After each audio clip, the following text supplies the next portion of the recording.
Magandang hapon, bagong Pilipinas. Narito ang Police News Express sa oras na ito. Ating alamin ang rescue operation sa gitna ng bagyong Karina sa Occidental Mindoro. Narito ang report ni Patroluman Dara Palugme. Bandang alas 2 ng hapon, naganap ang isang koordinadong operasyon ng pagsagip sa Sitio Malasin, Barangay Poblasyon, Magsaysay, Occidental Mindoro habang nananalasa ang bagyong Karina sa lugar. Matagumpay na nailikas ng rescue team ang 13 pamilya, kabuo ang 26 na individual mula sa apektadong lugar. Ang mga nailikas ay ligtas na dinala sa evacuation center ng Barangay Poblasyon, Magsaysay, Occidental Mindoro. Pinangunahan ang operasyon ni Police Lieutenant Herman Madriaga, Deputy Chief of Police, sa direktang pangangasiwa ni Police Captain Aristotel A. Calayag, Acting Chief of Police.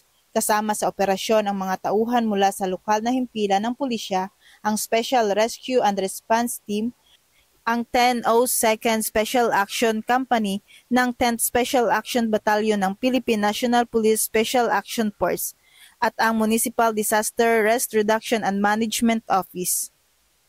Ang mabilis at epektibong pagtugon na ito ay nagbigay ng kaligtasan at kapakanan sa mga residente ng Sitio Malasin sa gitna ng matinding kondisyon na dulot ng bagyong Karina. Sa kasalukuyan, agad na kumilos ang Occidental Mindoro Maritime Police Station, Lubang Municipal Law Enforcement Team upang tiyakin ang kaligtasan at kapakanan ng mga apektadong komunidad. Tinutukan ng kanilang grupo ang pagtangga ng mga nabuwal na puno, mga kalat at iba pang mga hadlang sa Sitio Tangway, Barangay Tanggal at Barangay Araw sa Bituin, Bayan ng Lubang, Occidental Mindoro. Mula dito sa home of the Police Eco Warriors, Calapan City, Oriental Mindoro, ako ang inyong PNN correspondent, Patrolwoman Dara Palugme, alagad ng batas, tagataguyod ng balitang pulis.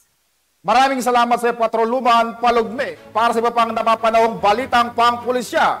Laging tumutok sa Police News Network. Alagad ng batas, tagataguyod ng balitang pulis.